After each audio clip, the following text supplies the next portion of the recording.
everybody, and welcome to another hobby cheating video. So this is a request I got, and I think it's a fairly common challenge people run into, and that is painting this color right here, yellow. The bane of so much existence is yellow. How to properly paint yellow. So we're going to talk about painting yellow cloth today. There are other things that could end up being yellow, but the most common thing you're going to run into is yellow cloth. Now, I'll be completely honest with you. I don't use this color very often because I don't like it. I think it's overtly bright. It clashes with nearly everything. It's in general, unless you're painting fire, it doesn't tend to come into miniatures much. That being said, there's still plenty of fun uses for it out there. A little orcs and goblins for your checks and dags or something like that. What we're going to do is a fun bumblebee knight here. So we're going to take him and turn him yellow. And yellow and black, of course. So we're going to walk through doing some yellow in this video. And in the next video, we're going to go ahead and do some black. So, there we go. Brighten that up a little bit, because we're going to need to be really bright for this one. Okay, so let's talk about the nature of yellow. So what do I have here? I have a zenithal highlighted miniature, and I've taken some very thin sepia ink and run it over the colors, the areas of the horse that's going to be yellow. One that helps me remember which is which here. I'm just going to go for a fairly standard design here of like alternating color schemes. We're not going to do anything more complicated. Same with the knight himself. You know, we just kind of have a split line. Now, the reason I used a fairly light sepia ink is because when you're doing your yellow, you need to think about what is undershading that yellow. Yellow tends to be undershaded by either brown or orange, but yellow doesn't really go orange, okay? And it really doesn't go brown either. That's the challenge. That's why yellow always looks wrong when people do cloth, because they wash it with something dark to try to get shadows in there, but yellow doesn't go orange in the shadows. It doesn't magically change colors. It just gets a really deep yellow. Yellow shadows, for the most part, in cloth, unless they're like it cast in shadow, in which case they basically become a more intensified shade of it. Yellow cloth just gets more intense yellow. Because it's such a bright, vibrant color, the more light it's reflecting, say like at the top of the horse here, the more it's going to look white, because it's so close. The darker it gets, actually the more yellow it gets. Okay? And it shows less of this sort of bright yellow through. So if we look at these three yellows, I've kind of got them set up here. This would be kind of the yellowish color, something this or brighter at its point of highlight. And this yellow sort of ochre would be what it looks like in the recesses. And so that's what we're going to do today. Okay, so to start out with, I've got my midtone, which I'm going to use my Game Ink Yellow, which is a nice matte yellow ink. So we're going to grab our brush here. And what we're going to do, I'm not going to do the whole horse here on camera, because that would take a while. But we're going to get it into that yellow ink. Now, I didn't thin this at all. This is just straight yellow ink. And we're going to run it over the, we're just going to run it over the areas of the horse that we want to turn yellow. Now, the reason I like the yellow ink as a base is because, and again, I've talked about the Vallejo ink set before. It's a great investment, let me tell you right now. For things like this, it's just absolutely fantastic. So you can see where the zenithal's picking that up. We're getting some natural shadows there. That's what we want. Okay? We're not going on incredibly heavy with this, but we're also not being gentle about it. We're getting some yellow in there. You know, we want a fairly heavy application of this because we want a fairly vibrant yellow to get laid down here, right? And you can see how that looks. Now, realistically, with the zenithal, and if you do your sepia correctly, and like I did it a couple times, so it was a little darker at one point. I thinned it way down. Like that's very thin sepia ink. You really, realistically, could almost stop at this point after the midtone. If your concern is just to get somewhere fast, like you're just trying to get some yellow done and you want a nice, clean yellow, okay? And you're not looking to push this up to any crazy standard. You just want something that has some nice highlights to it. Well, you could just stop right there. This is why I always push things like zenithal and that pre-work. So if we're doing a quick zenithal highlighting and then doing 10 seconds of taking sepia ink around this thing, I could stop right here and look at the richness of the yellow tone up top here, right? And that took me nothing. That was free, right? Like you saw, I just took yellow ink and put it over top. I didn't try to build yellow paint up over black primer. I didn't have to apply 62 layers of yellow. I literally ran some thin yellow ink over something that took me seconds to prepare. So, if you're going to stop right there, you could, and you'd be fine. Okay? But, of course, we're not going to do that, because this is all about... Hobby cheating is all about finding the place where you want to stop. The whole point of this is I'm going to show you the whole process. You cut what you don't want. So now, I'm going to do it again, but I'm going to draw the ink down toward the shadows. This time, instead of being a little willy-nilly, I'm not going to get the highest parts, and I'm going to draw my ink in towards my shadows. Because I want to intensify that yellow just a little. And what I'm aiming to intensify the yellow at is especially where it's not going to be the brightest. Okay? So I'm kind of avoiding the spots that are going to be the highest highlights and just working some more yellow down into those shadows. Again, we're still certainly a long way from anything complicated. So now we've done the oh-so-difficult task of laying down 2 levels of base coats, basically through quick, easy inks. Right? There we go. Okay, so we've got a nice yellow tone down, but where are we going to go from here? Well, we want to push this yellow around. We want to take this highlight up a little. So for that, I've got a little of the moon yellow, which is a very bright yellow. So again, I don't know what the alternates for this are in other colors. It's game color moon yellow, but you can see it's a very bright white yellow. If you look at the difference between that and the ink, it's really obvious. This is like this is more like egg yolk or something, and this one's, I don't know, something else very yellow. I don't know a lot of yellow things. There aren't a lot of yellow things in nature, besides the sun. Yeah. All right, so we're gonna grab a little of that. It's a very thin paint. At the same time, I'm going to grab a little of my white. And actually, I'm not going to use that white. Sorry, I want to use a thinner white. I'm going to grab my other dead white from my Game Air, which is already pre-thinned. Get that out on my palette. Okay. We're going to drop a little thinner medium. I'm just working on my normal palette here because we're going to be quick about this. Also, I don't like to put inks on a wet palette. It'll ruin it pretty instantaneously. Okay. So the first thing we're going to do is we're going to take a little of this white and we're going to bring just a little of it into some of our yellow. Not a lot. Just a little. Then we're going to mix in some of that thinner medium. We're going to get a nice thin layer of that yellow. Now, yellow is already very thin, so if you touch it at all, it goes thin immediately. And what we're going to do now is we're going to just work these highlights. So now we're going to draw the paint up. Okay? So we're going toward the ridge here. A little bit much. There we go.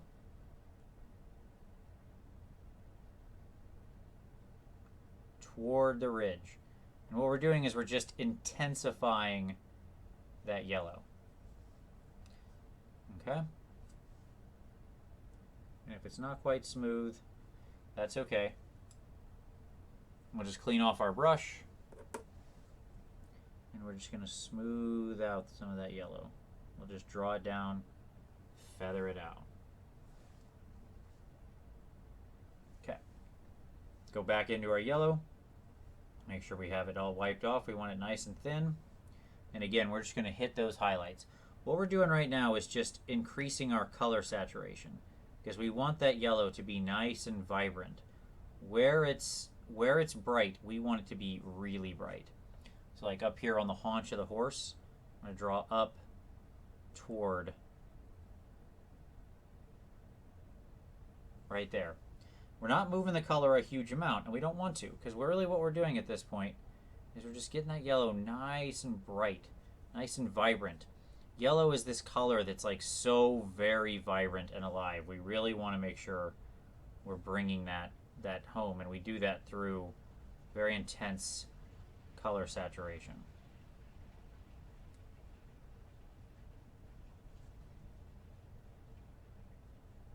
Okay. All right. So now we've got some really bright, bright, bright yellow. Okay. All right. So now what we're going to do is just keep pushing it. I'm going to grab some more thinner, grab some more white, really start drawing this up until we get a very like you can see there the difference in the shade. Okay. Now we don't want a lot of this because again it should only be the vibrant. When we're tracing out that light point here, we want it to be nice and thin.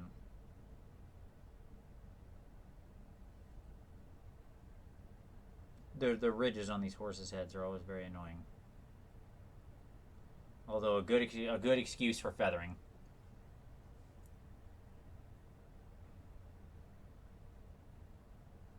And if you don't know what I mean by feathering, you can go back and watch Hobby Cheating. I believe it's 32, where I talk about different blending techniques. There you go. We'll smooth that out some later. This is going to be a hard one to capture because it's so very bright. Okay. We're going to hit this ridge line here because we want this to be nice and bright. We're going to hit this one. Nice and easy.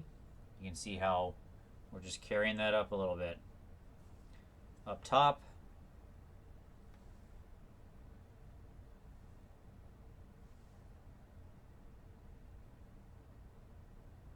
Don't worry if we aren't quite as smooth. It's okay. And then we're going to go ahead and do up here and right there and say this ridge line there. Again, we don't need to be perfect with this at this stage. It's okay. Okay. We're just getting some highlights in where we want them to go. Okay. So now what I'm going to do, so you can see now I've got some really nice vibrance going on. I'm not going to clean the brush. I'm going to go into my thinner, go into a little of my yellow. Okay. Get that on there. Then I'm just going to put a little bit of white on the tip. And what we're going to do is just a little bit of loaded brush to hit the highest points here. So I'm going to go some straight white and just slowly apply some pressure to the brush and work it in. And just work it in nice and slow. Drawing it down. And as I do so, that white on the tip mixes with the yellow paint. And now we get a nice smooth transition. And it's still a little rough, but that's okay. We'll bring all that together later. Same thing. Over here. And here. We just keep pushing it up. Just pushing it up just slightly. Yellow isn't that far away from white, but it's going to tint the white pretty quickly. So the difference becomes very noticeable. Like to your bright white versus your dull, or your bright yellow versus your dull yellow. Okay.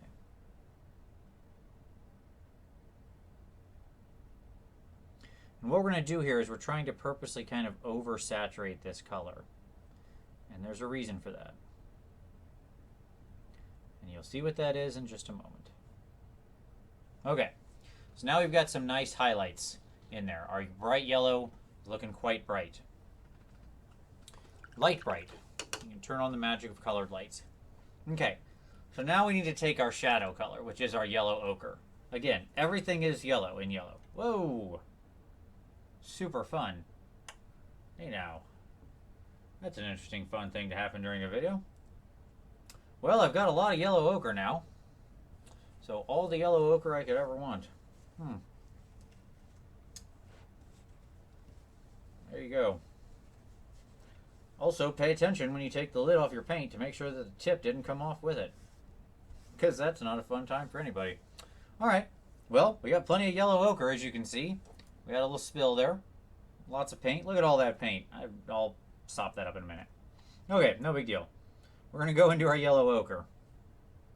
Now, in this case, I'm not going to thin this much, but that's because I'm using this Model Air, which is already a very thin paint. If you had a yellow ochre that was like if I was using like a thicker yellow ochre paint, I would thin this down some.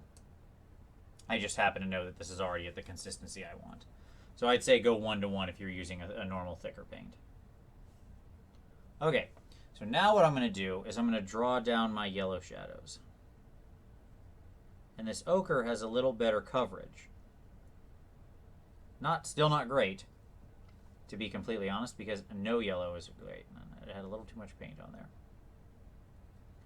But I just want to work into the shadows here. Okay.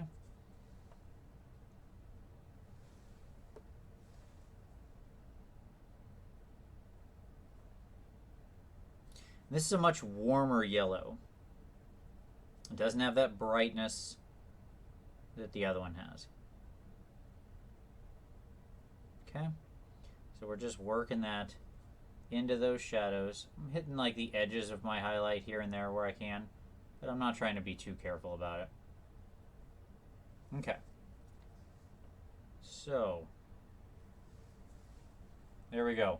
And now you can see where the sort of the ochre color, it doesn't really have an orange tone per se, but it is a little warmer yellow. Okay? All right.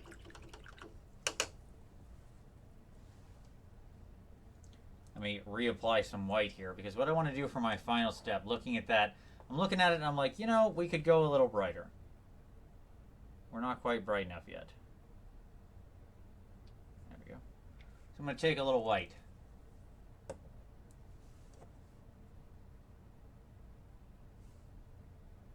This time we're talking pure white. And what I'm going to do is right up here along the ridge line, I'm just going to very carefully lay in some pure white.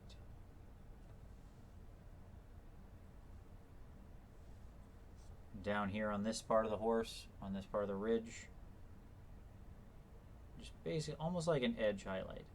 Just pure, unadulterated white. It's heresy often to work in pure white.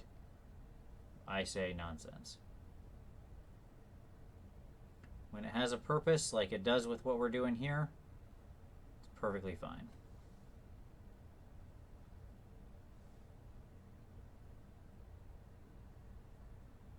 You can see how I'm applying this. Again, it's almost like an edge highlight, right? Okay. All right, so now, and part of the reason that I'm going back and forth between my highlight and my shade is I want to let each color dry completely in between doing this, and so this gives me time to let that happen, and I can keep working. Go back to the ochre. Because the hardest part of painting this is going to be in our shadows. We're going to draw some of that ochre down there. Just draw it down. And we're just placing that right in the shadows.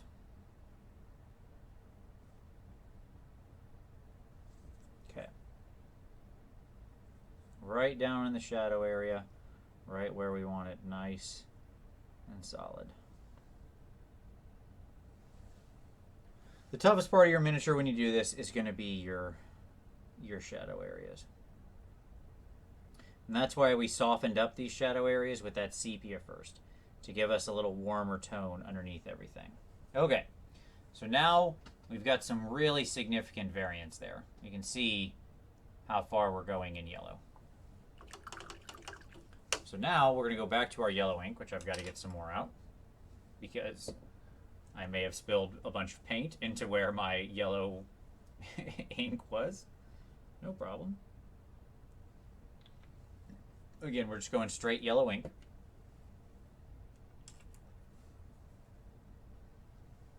We're going to let everything dry. And the idea of what we're going to do now is we're going to go over everything we did with that yellow ink, and we're going to draw it all together. And you can see there, look at my thumb. You see where that white was, where I put the yellow over it? If I draw across all that, see what happens? That's what we want to have happen on the miniature. So, it's going to smooth out our blends. It's going to intensify and bring together all that yellow. And where it hits the white, it's going to get really, really vibrant, right? But where it's over the darker colors, it'll just sort of reinforce that color.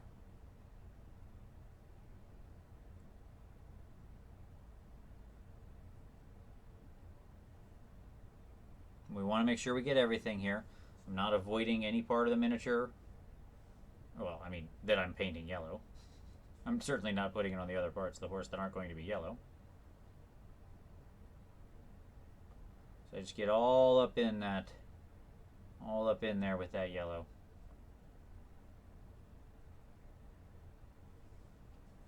All right. And so now what we've got is a nice, vibrant yellow. Now we can smooth out some of our blends as we normally would, like right up here, this still looks a little rough. So I could take some of my yellow, some of my ochre or whatnot, kind of smooth that out if I wanted. You know, we could keep working that.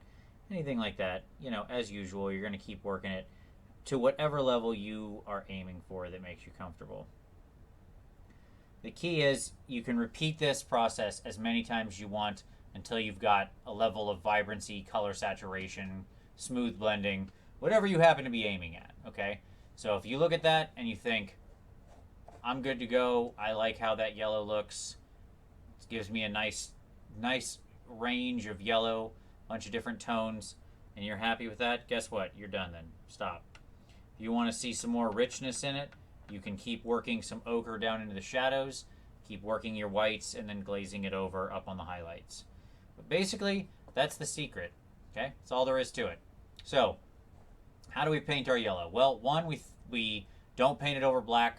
So at the very minimum, we have to start with a zenithal, and I would lean on a heavier amount of white and gray than otherwise. I would then tint the whole area with a light sepia or something like that. If you're going to do a whole miniature in yellow or a lot of yellow, maybe just drop a little sepia into your airbrush, give it a quick spray after your zenithal. Good way to go. Use something that's really intense. I like this yellow ink, whatever you've got that's an intense mid-tone yellow to start. Build up to your whites, build down to ochres. Everything is in the yellow range. In all honesty, the only time you want to have anything like darker, maybe even drifting into brown, and then you want to be very, very careful with it, is you see these little folds? Where you've got legitimate shadows, you can take it into a very light brown tone. Okay, where like maybe the liner under this barding here. So like if you're being very careful and you really wanted to go all the way up, I would have some very light touches here. But for the most part, with these bigger areas, it's just going to be a darker, more sort of intense yellow. Whereas up here, it'll almost appear as a more pastel, bright yellow where the light is hitting it and you're getting more white out of it. Okay? And then you just smooth it out at the end, again, with your mid-tone to get your nice, vibrant colors. So, there you go. That's painting yellow. Again, yellow is not a challenging color as long as you sort of prep yourself right. The name of the game with yellow is all in the undershading because it's so thin and transparent. Don't make your life hard. Don't paint it over black. Set yourself up for success, and you can achieve fast, easy, vibrant, beautiful yellow. All right. Hope you enjoyed this video. As always, give it a like if you did like it. Subscribe if you want to see more hobby cheating, and we'll see you next time.